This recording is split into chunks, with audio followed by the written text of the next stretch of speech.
قال رحمه الله تعالى الإمام النووي: الصوم في اللغة. neno الصوم katika lugha ya Kiarabu, wa minhu qawluhu ta'ala, na katika maana yake ni kauli yake Allah subhanahu wa ta'ala aliposema: inni nadhartu lirrahmani sawma, hakika mimi nimeweka nadhiri kwa Allah subhanahu wa ta'ala ya kufunga. Maneno haya aliyazungumza Maryam, akasema inni nadhartu lirrahmani sawma, hakika mimi nimeweka nadhiri kwa Allah subhanahu wa ta'ala kufunga. Falan ukallima alyawma insiya, sitomzungumzisha leo hii mwanadamu yoyote. Ndani ya maneno haya ya Allah subhanahu wa ta'ala katika suratu Maryam aya nambari 26, Allah subhanahu wa ta'ala amebainisha maana ya as-sawm lughatan, kilugha, ay maana yake an umsika anil kalam. Pale aliposema Maryam inni nadhartu lirrahmani sawma, ay an umsika anil kalam, mimi nimeweka nadhiri ya kujizuia kuzungumza. Qala falan ukallima alyawma insiya, leo sitomzungumzisha mwanadamu yoyote. Wataqulu alarab, na Waarabu wanasema farasun saimun, farasi ni mwenye kufunga, ay mumsikun anil haraka, kwa maana amejizuia kutokana na haraka, hatikisiki, ametulizana. Waarabu wanatumia lugha, wanasema farasun saimun ay mumsikun anil haraka. Wasamati shams, vile vile Waarabu wanasema samati shamsu, wakati gani? Idha sakanat fi kabidi sama, pale jua litakapotulizana katikati ya mbingu. Fi kabidi as-sama, katikati ya mbingu. Wanasema Waarabu samati ash-shams, jua likitulizana katikati ya mbingu, Waarabu wanasema samat ash-shams. Wasawmu fi shar'i, na neno as-sawm katika lugha ya kisheria maana yake imsakun anil muftirat. Neno as-sawm maana yake ni kujizuia kutokana na vifunguzi. Imsakun anil muftirat, kujizuia kutokana na vifunguzi. Min shakhsin makhsusin, kwa mtu maalumu. Fi zamanin makhsusin, katika wakati maalumu. Qurbatan lillah, hali ya kujikurubisha kwa Allah subhanahu wa ta'ala. Maana ya funga kisheria maana yake ni kujizuia kutokana na vifunguzi almuftirat, na huku kujizuia kunakuwa min shakhsin makhsusin, kutokana na mtu maalumu. Fi zamanin makhsusin, katika wakati maalumu. Qurbatan lillahi, hali ya kujikurubisha kwa Allah subhanahu wa ta'ala.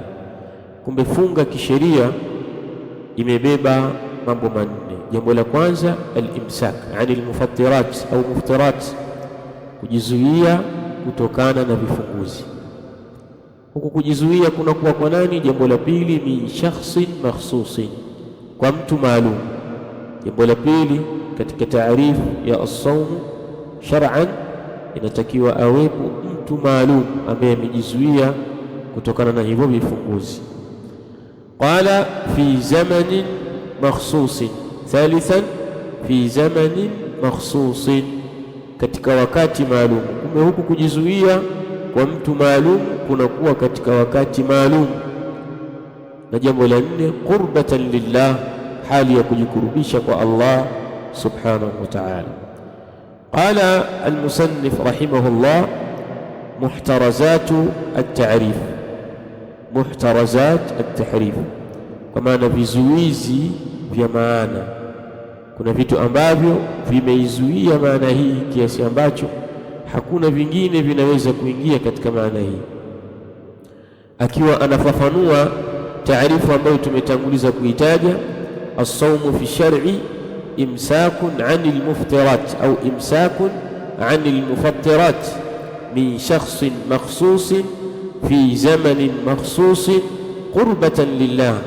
Qala qawluna, tuliposema imsakun 'anil muftirat, kujizuia kutokana na vyenye kufunguza, kataami, kama vile chakula, mtu kujizuia na chakula, washarab, na kinywaji, mtu kujizuia na kinywaji, waljimai, na kujizuia na kitendo cha ndoa, wa kharaja bihi ma laysa bimuftirin, na kinatoka kwa kauli hii kile ambacho si kifunguzi, kile ambacho hakifungui kinatoka kwenye kauli hii.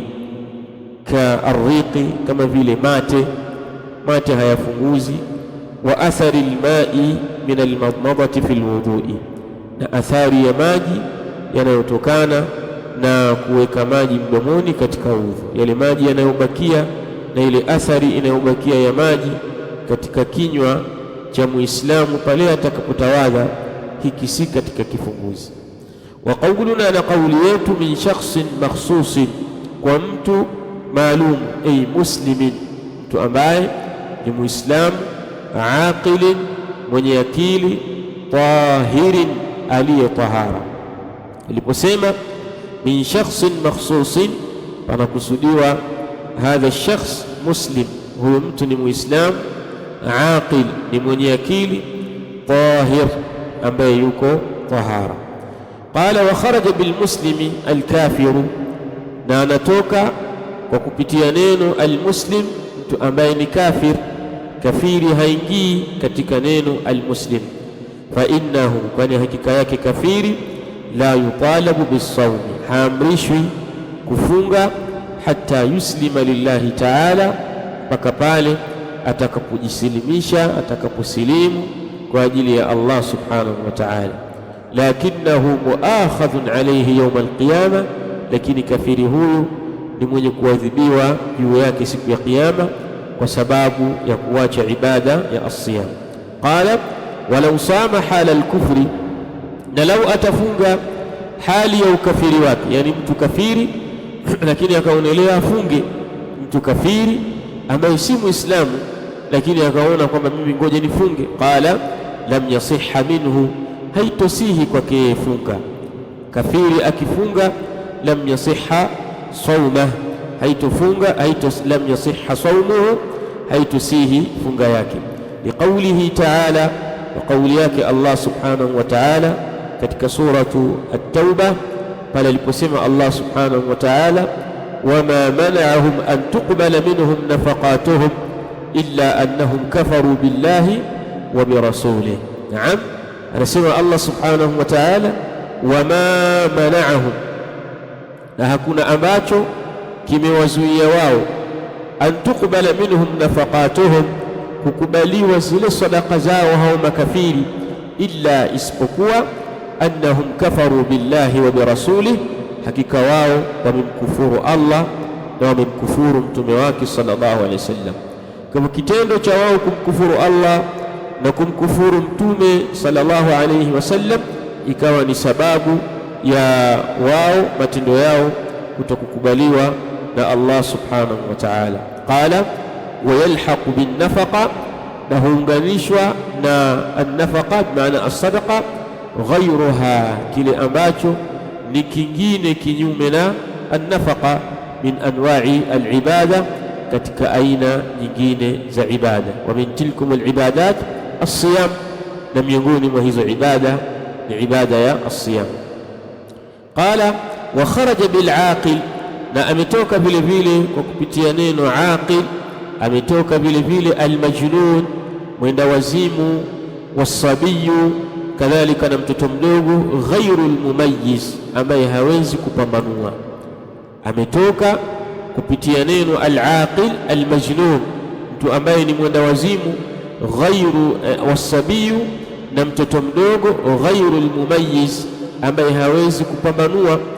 Fa innahu la yajibu alayhim as-sawm, kwani hakika yake haiwajibiki juu ya ufunga, wala yasihu minhuma, na wala haisihi funga kwa wao. Kwa nini? Qala lin'idami alfahmi, kwa sababu ya kukosekana ufahamu. Mtoto mdogo hana ufahamu, kadhalika almajnun hana ufahamu. Wa suquti at-taklif, vile vile kadhalika kwa sababu ya kudondoka at-taklif. Almajnun laysa bimukallaf, mwenda wazimu si mwenye kukalifishwa.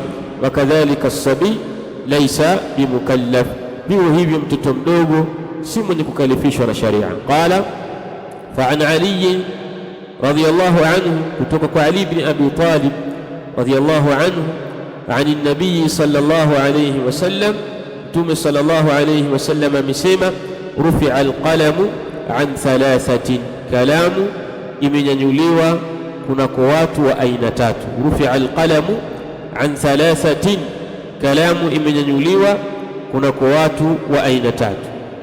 Mtu wa kwanza عن النائم حتى يستيقظ، kwa mwenye kulala mpaka pale atakapoamka.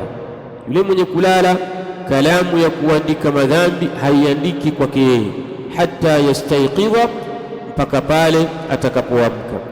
Wa anis-sabiyi hatta yahtalima, na kwa mtoto mdogo mpaka atakapoanza kuota ndoto nyevu. Atakapoanza kuota ndoto, basi mtoto mdogo ataandikiwa madhambi yake. Wa anil majnuni hatta yaqila, na kwa mwenda wazimu mpaka pale atakapopata akili. Hawa watu wa aina tatu, rufi'a alqalamu anhum, kalamu imenyanyuliwa kutoka kwao, kwa maana haiandiki madhambi yao. Yale madhambi wanayoyafanya kalamu haiandiki madhambi hayo. Wa min tilkum, na miongoni mwa hao watu, wa anis-sabiyi hatta yahtalima, na kwa mtoto mdogo mpaka pale atakapokuwa. Qala wa anil majnuni hatta yaqila, na kwa mwenda wazimu mpaka pale atakapopata akili. Kwa hivyo almajnunu atakapofunga, basi lam yasiha minhu as-siyam, haitusihi kwake yeye funga.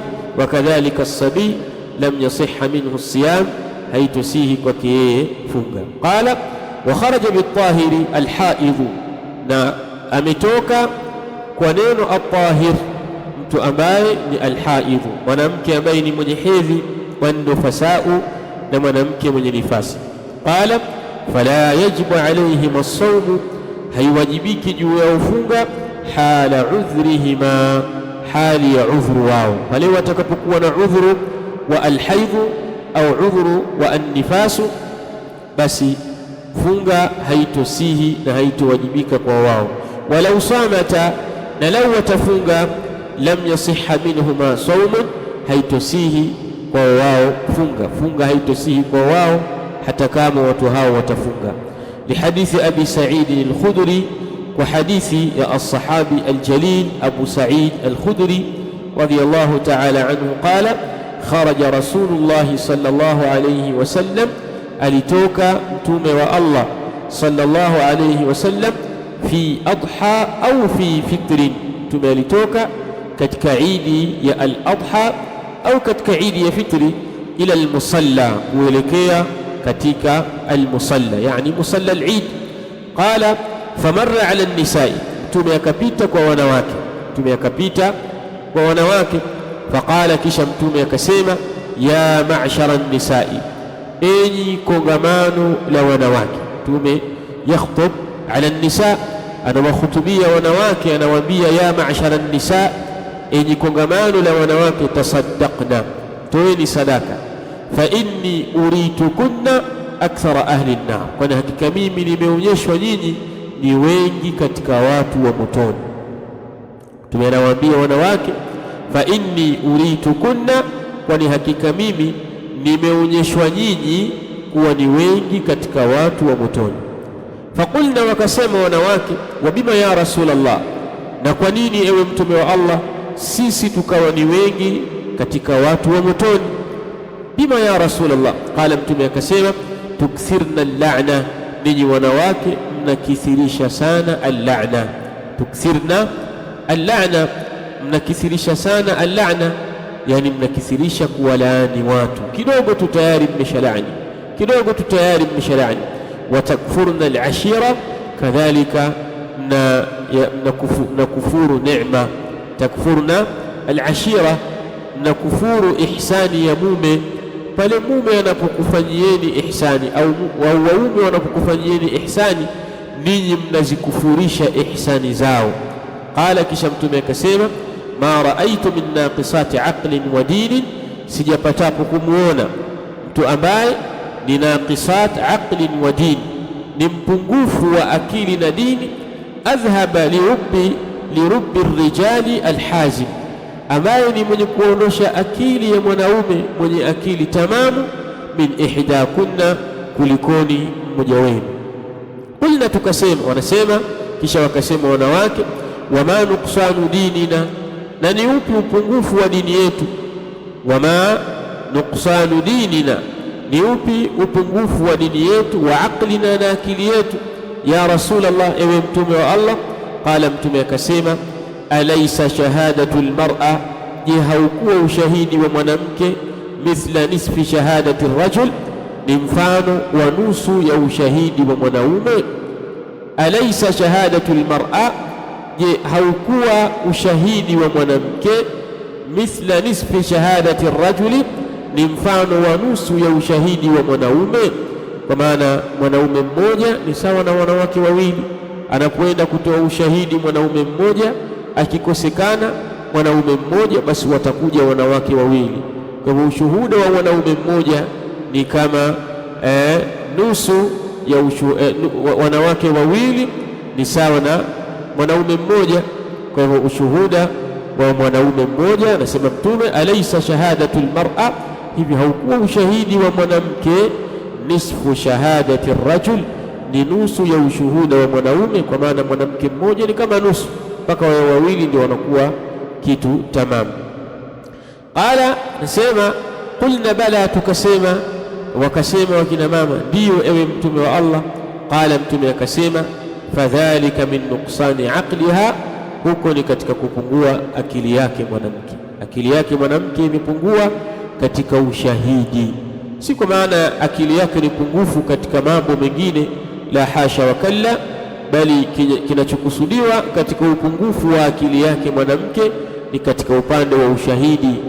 Yeye akiwa mmoja ni nusu ya mwanaume, kwa hivyo akiwa wawili ndio sawasawa na mwanaume mmoja. Qala, kisha Mtume akasema, alaysa idha hadat, hivi haikuwa huyu mwanamke pindi atakapopata hedhi, lam tusalli wa lam tasum, hasali na wala hafungi? Qulna, wakasema, bala, ndiyo ewe Mtume wa Allah. Qala, Mtume akasema, fadhalika min nuqsani diniha, huo ni katika upungufu wa dini yake.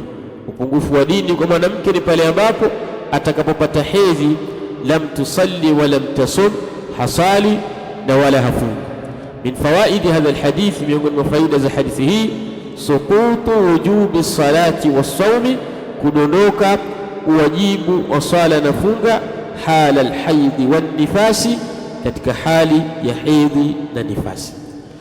Walau sallata, na lau watasali wawili hawa, mwanamke mwenye hedhi na mwanamke mwenye nifasi, wasamata, na wakafunga wanawake hawa, mwanamke mwenye hedhi na mwanamke mwenye nifasi, lam yasihha minhuma, haitosihi kwa wao sala na wala haitosihi kwa wao funga. Qala, fa idha zala udhruhuma, pindi utakapoondoka udhuru wao, udhuru uliopelekea kutokufunga, qadat as-sawma duna as-sala, watalipa funga pasi na sala, watailipa funga na hawatolipa sala. Utakapoondoka udhuru wa alhaidhu au udhuru wa annifasu kwa mwanamke, basi atalipa funga na hatolipa as-sala. Li hadithi Muadha, kwa hadithi ya Muadha, qalat, amesema, sa'altu Aisha radhiyallahu ta'ala anha, nilimuuliza Aisha radhiyallahu anha, faqultu, nikasema, ma balu alhaidhi, ana nini mwanamke mwenye hedhi, taqdi as-sawma, analipa funga, wala taqdi as-salata, na halipi sala? Kwa nini mwanamke mwenye hedhi analipa funga na halipi sala? Faqalat, akasema mama Aisha, aharuriyatun anti, je wewe ni haruriya? Kwa maana anti kharijia, je wewe ni kharij, ni mwanamke wa kikhawarij? Anasema ahlul ilmi, wa innama qalat dhalika, na hakika si vinginevyo, Mama Aisha aliyasema maneno hayo lianna madhhab al-khawarij, kwa sababu madhehebu ya makhawarij yujibu qadaa as-sala, yanawajibisha kulipa sala ala al-haidhi, kwa mwanamke mwenye hedhi. Yani makhawariji wao katika madhehebu zao ni kwamba mwanamke akipata hedhi au akipata nifasi ni wajibu kwake yeye kulipa sala, zile sala ambazo zimempita, kama ni siku 5, kama ni siku 7, kama ni siku 10, kama ni siku 40, zile sala ambazo zimempita basi ni wajibu kwake yeye kuzilipa sala hizo. Makhawariji ndio madhehebu yao haya. Kwa mama Aisha alipoulizwa na Muadha kwamba ma balu alhaidhi, ana nini mwanamke mwenye hedhi, taqdi sawma, analipa funga, wala taqdi salata, na wala halipi sala. Qalat, akasema mama Aisha, aharuriyatun anti, je wewe ni haruriya? Qultu, nikasema lastu biharuriyatin, mimi si haruriya, kwa maana lastu bikharijia, mimi si kharij, walakinni as'alu, lakini ninauliza tu. Qalat, akasema mama Aisha, kana yusibuna dhalika, lilikuwa likitupata sisi hilo jambo la alhaid, lilikuwa likitupata sisi, fanu'maru biqada'i sawm, hivyo tunaamrishwa kulipa funga, wala nu'maru biqada'i salah, na wala hatuamrishwi kulipa sala. Faqtadha dhalika, likahukumia hilo, adama ijza'i sawmi wassalati, kuto kupita funga na sala, min almar'a, kwa mwanamke, hala haidhiha, hali ya hedhi yake, au nifasiha, au katika hali ya nifasi yake. Fa idha tahurat, atakapotaharika mwanamke mwenye hedhi au mwanamke mwenye nifasi, wajaba alaiha qada'u sawmi, kuna wajibika juu yake kulipa funga, duna salati, pasi na sala, tamassukan bidhahiri nas, hali ya kushikamana na dhahiri ya dalili.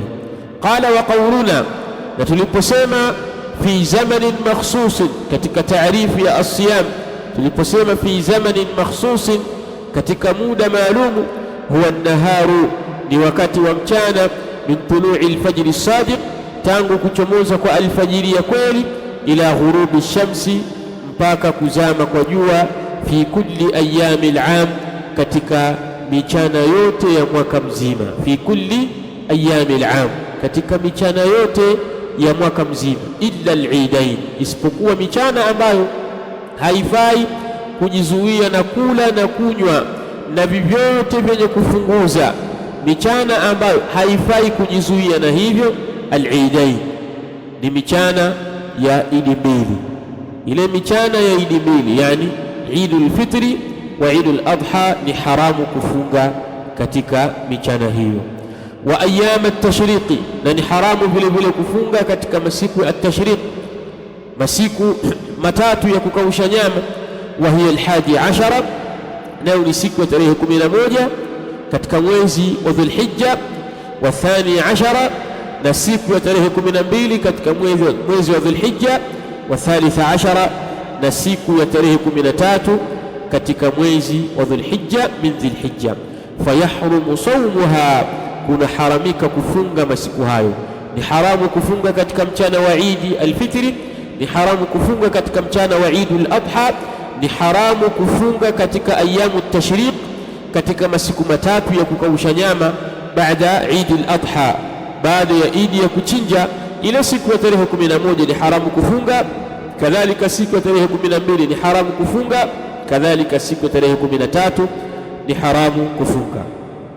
لحديث أبي سعيد الخدري، وحديث أبو سعيد الخدري رضي الله تعالى عنه المسلم، أن رسول الله صلى الله عليه وسلم، حقيقة متوم والله صلى الله عليه وسلم، نهى عن صيام يومين، أمكتاز متوم كفunga siku mbili، يوم الفطر، siku ya Eid al-Fitri, wa يوم النحر، na siku ya kuchinja ambayo ndio يوم Eid al-Adha، siku ya Eid al-Adha.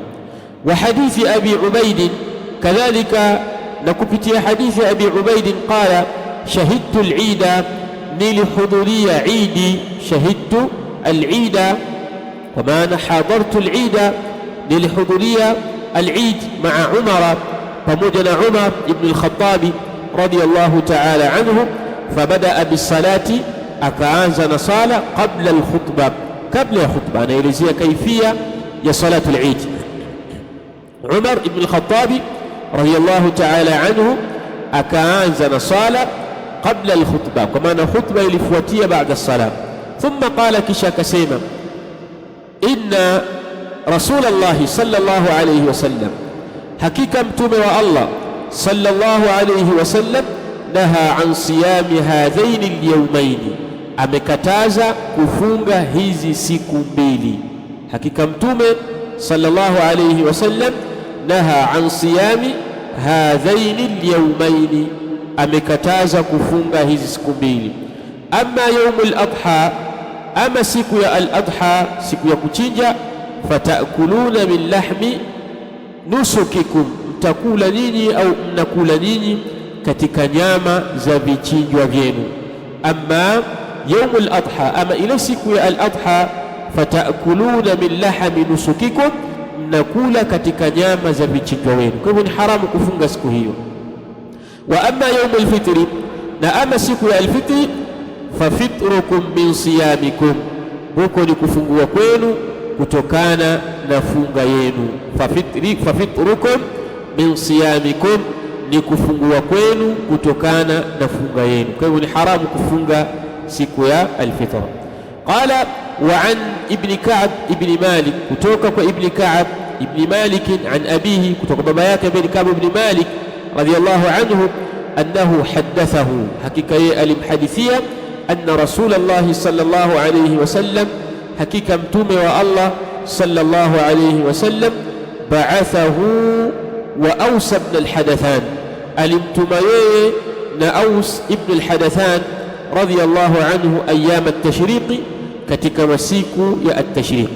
Fanada, akanadi mtume sallallahu alayhi wasallam, annahu la yadkhulu al-janna, ya kwamba hata ingia peponi illa mu'minun, isipokuwa mtu ambaye ni mu'min. Mtume akasema la yadkhulu aljannata illa mu'minun, hatoingia peponi isipokuwa mtu mu'min.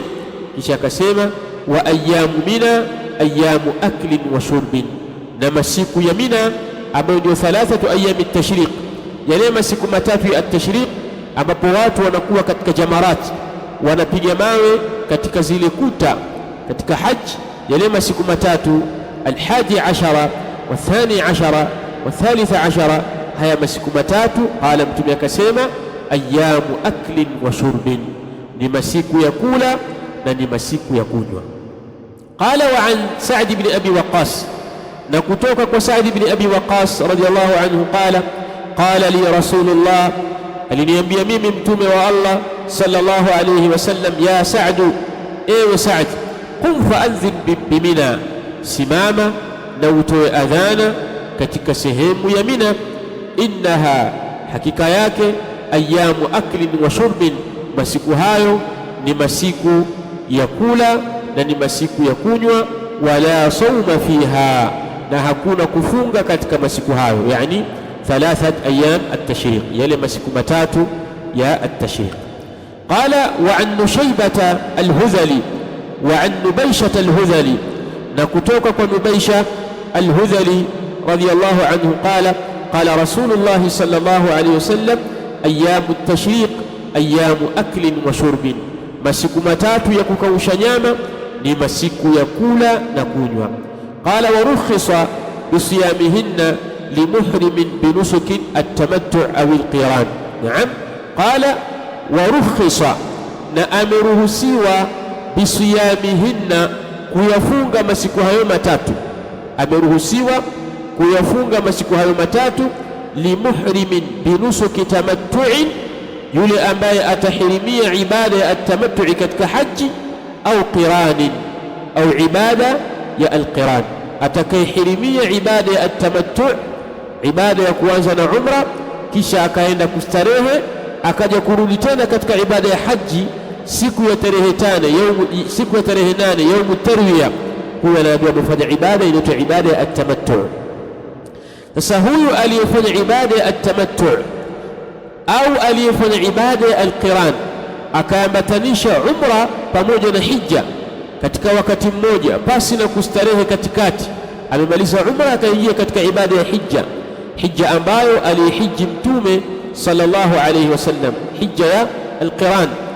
Kwa hivyo atakaye hija aina hizi mbili, moja kati ya hizi mbili, idha lam yajid alhadiya, pale ambapo hatupata mnyama wa kuchinja, kwa sababu almutamatti anayefanya ibada ya atamattu anatakiwa achinje. Kadhalika almuqrin, mwenye kufanya ibada ya alqiran anatakiwa achinje katika siku ya an-nahar, ile siku ya kuchinja anatakiwa achinje. Asipopata mnyama wa kuchinja au ajaza anhu, au akashindwa kupata gharama za kumnunua huyo mnyama, inawezekana amemtafuta mnyama akamkosa, gharama anayo, pesa anayo, mali anayo, uwezo anao, au akamkosa huyo mnyama, kwa maana akakosa gharama za kumpata huyo mnyama, basi mtu huyu ameruhusiwa kufunga 3 ayami at-tashriq, yale masiku matatu ya at-tashriq, kama alivyosema Allah subhanahu wa ta'ala kwamba mtu huyo atafunga 3 ayamin fil hajj wa 7 idha raja'tum fatilka 10 kamila, kama alivyosema Allah subhanahu wa ta'ala. Kwa 3 ayamin inaruhusiwa kwake, ima ikawa ni kabla ya yaumu Arafa, ikawa kabla yaumu Arafa, kabla ya siku ya tarehe 9, kwa maana siku 3 kabla yake, siku ya tarehe 6, siku ya tarehe 7 na siku ya tarehe 8, anaruhusiwa kufunga hayo masiku matatu. Na akishindwa kufunga hizo siku 3, basi atakuja kufunga katika ayamu tashriq, yale masiku matatu, siku ya tarehe 11, kadhalika 12, kadhalika 13, liathari Aisha, wa athar ambayo imetoka kwa Aisha radiyallahu ta'ala anha wa ibn Umar radiyallahu anhuma, kadhalika Abdullah ibn Umar radiyallahu anhuma qala, wamesema wawili hao, lam yurakhis, hakuruhusiwa fi ayami at-tashriqi, hapakuruhusiwa katika masiku ya at-tashriq, an yusamna, kufungwa, illa liman lam yajid al-hadiya, isipokuwa yule ambaye hakupata mnyama, yani almutamatti ambaye hakupata mnyama, kadhalika almuqrin ambaye hakupata mnyama, au alqarin ambaye hakupata mnyama. Basi hawa wawili wanatakiwa wafunge masiku matatu wakiwa katika kipindi cha haji, na masiku 7 pale watakaporejea nyumbani. Zile siku 3 wakiwa katika haji wanaweza wakafunga kabla ya siku ya Arafa, siku 3, siku ya tarehe 6, tarehe 7 na tarehe 8. Siku ya Arafa hawafungi, kadhalika siku ya 10 hawafungi, ambayo ndio siku ya an-nahar.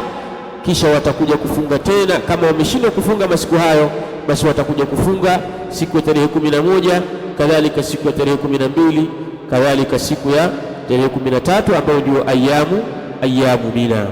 Qala wa an Umar ibn al-Khattab radiyallahu anhuma wa an Abdullah ibn Umar radiyallahu anhuma, na kutoka kwa Abdullah ibn Umar radiyallahu anhuma qala, amesema as-siyamu liman tamatta'a bil umra ila al-hajj ila yaumi Arafa, kwamba funga kwa yule ambaye amestarehe katika umra kuelekea katika ibada ya hajj, ila yaumi Arafa, mpaka siku ya Arafa. Kwa maana atafunga kabla yake, atafunga kabla ya siku ya Arafa siku 3.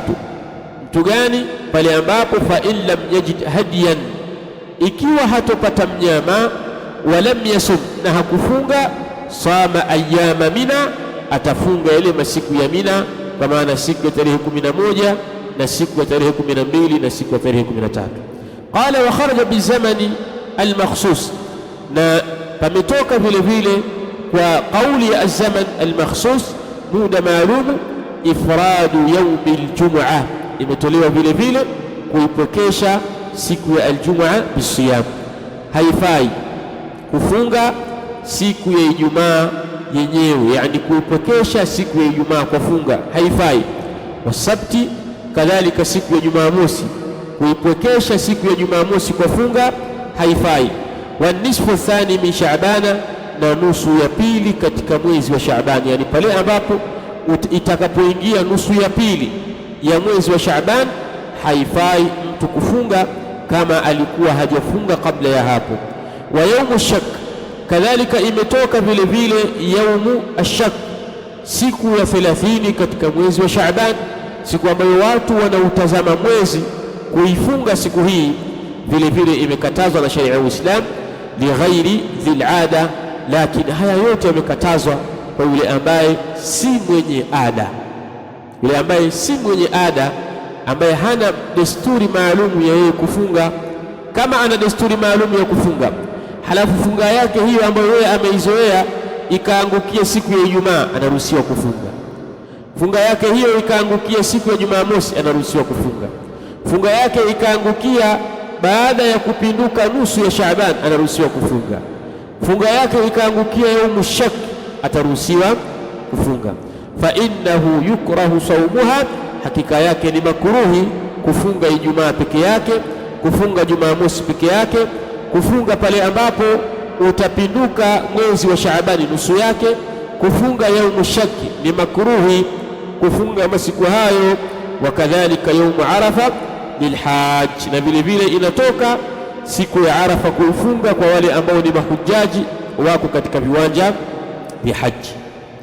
Qala amma ifradu yaumi aljum'a, ama kuipokesha siku ya Jumaa, fakuriha, limechukiza hilo, lihadithi Abi Huraira, wa hadithi Abu Huraira radiyallahu anhu qala, amesema sami'tu an-nabiy sallallahu alayhi wasallam yaqul, nimemsikia mtume sallallahu alayhi wasallam akisema, la yasumanna ahadukum yawma aljum'a, asifunge mmoja wenu siku ya aljum'a, illa yawman qablahu, isipokuwa afunge Ijumaa na siku moja kabla yake, kwa maana alhamisi na Ijumaa, au ba'dahu, au siku moja baada yake, kwa maana afunge Ijumaa na Jumamosi. Akifunga siku ya Ijumaa na Jumamosi la ba'sa bihi, au akifunga siku ya alhamisi na Ijumaa la ba'sa bihi. Qala wa an Muhammad ibn Abbad, na kutoka Muhammad ibn Abbad ibn Ja'far qala, amesema sa'altu Jabir ibn Abdullah, nilimuuliza Jabir ibn Abdullah al-Ansari radiyallahu anhuma, wa huwa yatufu bilbaiti, na yeye akizunguka al-Kaaba, anaha Rasulullah sallallahu alayhi wasallam an siyami yaumi aljum'a, je, amekataza mtume wa Allah sallallahu alayhi wasallam kufunga siku ya aljum'a? Qala, akasema Jabir, naam, ndiyo, amekataza mtume kufunga siku ya aljum'a. Wa rabbi hadhihi albayt, na namwapia mola wa nyumba hii, namwapia mola wa alkaaba. Wa an Juwairiyya radiyallahu anha, na kutoka kwa Juwairiyya radiyallahu anha, anna an-nabiy sallallahu alayhi wasallam, hakika mtume sallallahu alayhi wasallam, dakhala alayha yawm aljum'a, mtume aliingia nyumbani kwa Juwairiyya siku ya aljum'a, wa hiya saima, na hali ya kuwa Juwairiyya ni mwenye kufunga. Faqala, akasema mtume sallallahu alayhi wasallam, asumti ams, je, ulifunga jana? Mtume sallallahu alayhi wasallam anamuuliza Juwairiyya, je, ulifunga jana? Qalat, akasema la, sikufunga. Qala, mtume akasema, turidina an tasumi ghada, je, unakusudia kufunga kesho? Kumbuka hiyo siku mtume anamhoji ilikuwa siku ya Ijumaa, kwa hivyo kamuuliza, je, ulifunga jana siku ya Alhamisi? Qalat, akasema la, sikufunga. Mtume akamuuliza tena, turidina an tasumi ghada, je, unakusudia kufunga siku ya kesho, kwa maana siku ya Jumamosi? Qalat la, akasema hapana. Qala, mtume akasema, fa aftiri, kula, fungua, usifunge siku ya Ijumaa kwa kuipokesha. Qala, watantafi alkarahatu, na unakosekana umakiruhu, kule kuchukiza kunakosekana, lidhil adati, kwa yule ambaye mwenye desturi ya kufunga. Yule ambaye ana desturi ya kufunga, umakruhi unakosekana kwake yeye.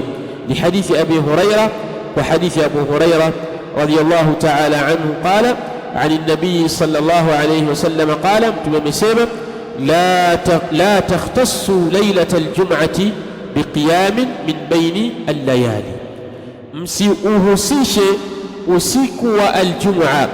La takhtassu laylata aljum'ati, msiuhusishe usiku wa aljum'a, biqiyamin min baini allayali, kwa kisimamo baina ya usiku. yani mkauhusisha usiku wa Ijumaa kwa ajili ya kisimamo. Hilo amelikataza Mtume sallallahu alaihi wasallam. wala takhussu, na wala msihusishe yauma aljum'ati bisiyamin, kuhusisha siku ya Ijumaa kwa funga, min baini alayami, baina ya michana au baina ya masiku, kaihusisha siku ya Ijumaa kuwa ni siku ya kufunga. Hilo amelikataza Mtume sallallahu alaihi wasallam. Illa an yakuna fi saumin, isipokuwa ikiwa ni katika funga, yasumuhu ahadukum, ambayo alikuwa anaifunga mmoja wenu. Ikiwa ni katika funga ambayo kana yasumuhu ahadukum, alikuwa anaifunga mmoja wenu, basi la ba'sa bihi. Wa fil hadithi, na katika hadithi hii, wa fil ahadith, na katika hizi hadithi, tasrihun bijawazi dhammi yawmin qabla aljum'a, kuna uwazi wa kufaa kukusanya siku kabla ya aljum'a au yawmin ba'daha, au kukusanya aljum'a na siku nyingine baada yake. Faqtada aljawazu nafya alkarahati hala dhammi, kukahukumia kule kufaa kukanushwa au kuto kukosekana kwa umakruhi hala dhammi, wakati wa kuziunganisha. Kwa hivyo mtu akifunga Alhamisi na Ijumaa la ba'sa bihi, Ijumaa na Jumamosi kadhalika hakuna ubaya. Wa amma ifradu yaumi sabti, ama kuipwekesha siku ya Jumamosi kwa funga, fakuriha, limechukiza vile vile hilo. Ni hadithi Abdullah ibn Busri as-Sulami, wa hadithi Abdullah ibn Busri as-Sulami radhiyallahu ta'ala anhu an ukhtihi, kutoka dada yake. Wa qala Yazid, na amesema Yazid dada yake ni As-Samma radhiyallahu anha, anna an-nabiy sallallahu alayhi wasallam qala, mtume amesema la tasumu yawma as-sabti, msifunge siku ya Jumamosi. La tasumu yawma as-sabti, msifunge siku ya Jumamosi, illa fi mafturida alaykum, isipokuwa katika kile ambacho kimefaradhishwa juu yenu. Wa in lam yajid ahadukum, na ikiwa hakupata mmoja wenu, illa lihaa inabatin, isipokuwa ganda la zabibu, hakupata chochote katika chakula isipokuwa amepata ganda la zabibu, au uda shajaratin, au amepata kipande cha mti. Mtume anasema falyamdaghahu, basi na akitafune. Kama ni kipande cha mti akitafune, kama ni ganda la zabibu alitafune, na asijizuie kufunga katika siku ya Jumamosi. Kwa hivyo Mtume akasema hata kama atakosa chakula mtu isipokuwa kipande cha mti, basi akitafune, ili asiwe ni mwenye kufunga siku ya Jumamosi. Au hakupata chakula isipokuwa amepata ganda la zabibu, basi alitafune hilo ganda la zabibu, ili asiwe ni miongoni mwa wale ambao wameingia katika makatazo ya kufunga siku ya Jumamosi. Qala fa idha dhamma ilayhi yawmun qablahu, ikiwa itakusanyika kwenye hiyo siku ya Jumamosi siku nyingine kabla yake, yani mtu akafunga Ijumaa na Jumamosi, au yawmun ba'dahu, au siku nyingine baada yake, kwa maana mtu akafunga Jumamosi na Jumapili, lam yukrah, hilo halichukizi, li al-ahadithi, kwa hadithi anifati dhikri, ambazo ni zenye kutajwa hivi punde. Faqad nafati al-karaha, hadithi hizo zimekanusha umakruhi, zimekanusha kuchukiza, an dhamimati aljum'a ila sabti, kutokana na kuikusanya Ijumaa pamoja na Jumamosi.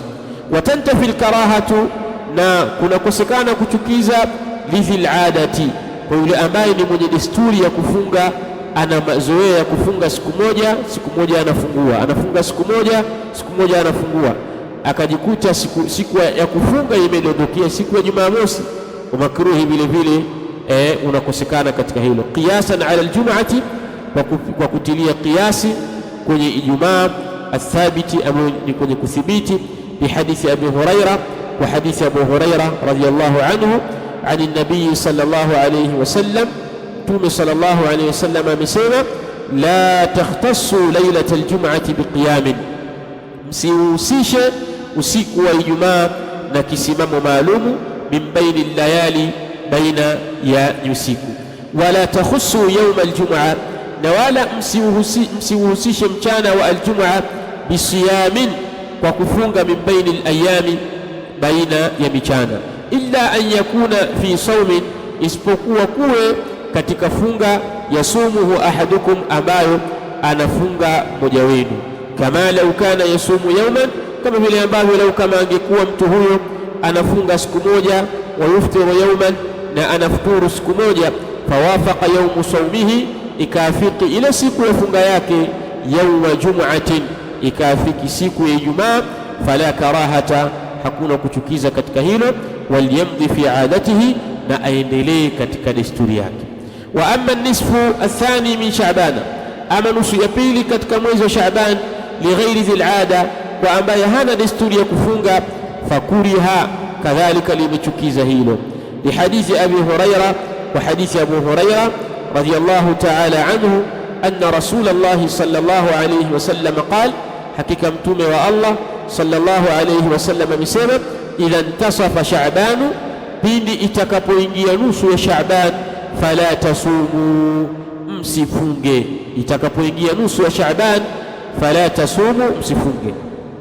Qala waqad khussa fil ada, na kwa hakika amehusishwa yule mwenye desturi maalumu, bihadithi Abi Huraira, wa hadithi Abu Huraira radiyallahu ta'ala anhu qala, amesema qala Rasulullah sallallahu alayhi wasallam, amesema mtume wa Allah sallallahu alayhi wasallam, la taqaddamu ramadana, msitangulie Ramadhan, bisawmi yawmin wala yawmaini, kwa funga ya siku moja wala funga ya siku mbili, illa rajulun, isipokuwa mtu ambaye kana yasumu sawman, alikuwa akifunga siku, falyasum, alikuwa akifunga funga, falyasumuhu, basi na afunge.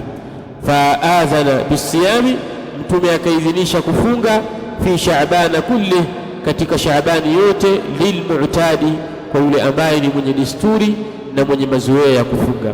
Wa amma yawmu shakki, ama siku ya shaka, fakuriha sawmuhu, imechukiza saumu yake, kumechukiza kufunga kwake, lihadithi Silata ibn Zufar, wa hadithi ya Silata ibn Zufar qala, nasema kunna inda Ammar ibn Yasir, tulikuwa mbele ya Ammar ibn Yasir radiyallahu anhuma, fautiya bishatin masliya, akaletewa mbuzi aliyechomwa, bishatin masliyatin ay mashwiyatin, akaletewa nyama ya shua, aliletewa Ammar ibn Yasir radiyallahu ta'ala anhuma, aliletewa nyama ya shua, faqala, akasema kuleni. Ammar ibn Yasir akasema kuleni, fatanaha ba'du alqaumi, wakajitenga na kujiepusha baadhi ya watu, yani kuna baadhi ya watu wakajitenga na kula nyama, lam yakul, hawakula ile nyama ambayo ameletewa Ammar ibn Yasir, wakajitenga. Faqala, akasema Ammar ibn Yasir, akasema mmoja katika wao, inni saimun, hakika mimi ni mwenye kufunga. Qala Ammar, akasema Ammar, man sama al-yawma alladhi yashukku fihi an-nasu, yoyote atakayefunga ile siku ambayo wanashakia ndani yake watu, kwa maana akafunga katika siku ambayo lam yathbut annahu min Ramadana, hapakuthibiti kwenye siku hiyo ya kwamba siku hiyo ni siku ya Ramadhan, wala min Sha'ban, wala hapajathibiti ya kwamba siku hiyo ni katika siku ya Sha'ban, faqad asa Abul Qasim, basi kwa hakika mtu huyo atakuwa amemasi Mtume sallallahu alayhi wasallam, khalafa amra an-nabii sallallahu alayhi wasallam, mtu huyo atakuwa amekhalifu amri ya Mtume sallallahu alayhi wasallam. Atakayefunga siku ya tarehe 30 ya mwezi wa Shaabani, anasema Ammar, mtu huyo faqad asa Abul Qasim, wa hakika atakuwa amemasi Mtume sallallahu alayhi wasallam. Qala wa tantafi al-karahatu, na unakosekana kuchukiza, lidhi adatin, kwa yule mwenye ada na desturi, idha wafaqa yawmu sawmihi yawma shakki, pindi itakapowafikiana siku ya kufunga kwake na siku ya shaka, lihadithi Abi Huraira radiyallahu anhu, wa hadithi Abu Huraira radiyallahu ta'ala anhu, aliposema Abu Huraira radiyallahu ta'ala anhu, la taqaddamu ramadana bisawmi yawmin wala yawmayn illa rajulun kana yasumu sawman falyasumhu, wa hadithi ambayo imetajwa anifa dhikri hivi punde. Wa amma yawmu arafata, na ama ile siku ya Arafa, lilhaj, kwa mtu ambaye ni haji, yupo katika viwanja vya haji, fakuriha, ni makruhi vile vile kwake kufunga, bihadithi Ummi al-Fadli, وحديث أم الفضل بنت الحارث رضي الله عنها أن ناسا تماروا عندها لكما كنا watu walizozana walibishana mbele yake يوم عرفة siku ya Arafa fi siyami rasulillah kuhusiana na funga ya mtume wa Allah sallallahu alayhi wasallam. Faqala ba'duhum huwa sa'imun, baadhi yao wakasema mtume ni mwenye kufunga. Waqala ba'duhum laysa bisaimin, wengine wakasema mtume hajafunga. Qala nasema fa arsaltu ilayhi biqadhi labanin, nikampelekea mtume sallallahu alayhi wasallam biqadhi labanin, nikampelekea kikombe cha maziwa. Wa huwa waqifun ala ba'irihi, na yeye mtume akiwa ni mwenye kusimama juu ya mnyama wake bi'arafata, katika viwanja vya Arafa. Fasharibahu, mtume akayanywa yale maziwa akiwa amesimama katika viwanja vya Arafa. Kwa hivyo inaonyesha kwamba ni makruh mtu kufunga katika siku ya Arafa kwa yule ambaye ni alhaj. Wasuila ibn Umar, na aliulizwa Abdullah ibn Umar radiyallahu anhuma an sawmi yawmi Arafa, kuhusiana na funga ya siku ya Arafa. Faqala, akasema hajajtu ma'a an-nabii, nilihiji pamoja na mtume sallallahu alayhi wasallam. Falam yasumhu, hakuifunga siku ya Arafa. Wa hajajtu ma'a Abi Bakr, na nilihiji pamoja na Abu Bakr. Falam yasumhu, hakuifunga siku ya Arafa. Wa hajajtu ma'a Umar, na nilihiji pamoja na Umar. Falam yasumhu, na hakufunga siku ya Arafa. Wa hajajtu ma'a Uthmana, na nilihiji pamoja na Uthman. Falam yasumhu, hakuifunga siku ya Arafa. Wa ana la asumuhu, na mimi siifungi siku ya Arafa. Wala amuru bihi, wala siamrishi mtu kuifunga siku ya Arafa. Wala anha anhu, na wala sikatazi kufunga katika siku ya Arafa. Qala Shafi'i rahimahullah, al-Imam Shafi'i amesema tarku sawmi Arafata, kuacha kufunga siku ya Arafa, lilhaj, kwa yule ambaye yupo katika viwanja vya hija, ahabbu ilayya, kunapendezwa zaidi kwangu mimi, min sawmi yawmi Arafa, kuliko kufunga siku ya Arafa kwa mtu ambaye ni alhaji. Lianna Rasulallahi sallallahu alayhi wasallam, kwa sababu mtume wa Allah sallallahu alayhi wasallam taraka sawmi yawmi Arafa, aliacha taraka sawma yawmi Arafa, aliacha kufunga siku ya Arafa.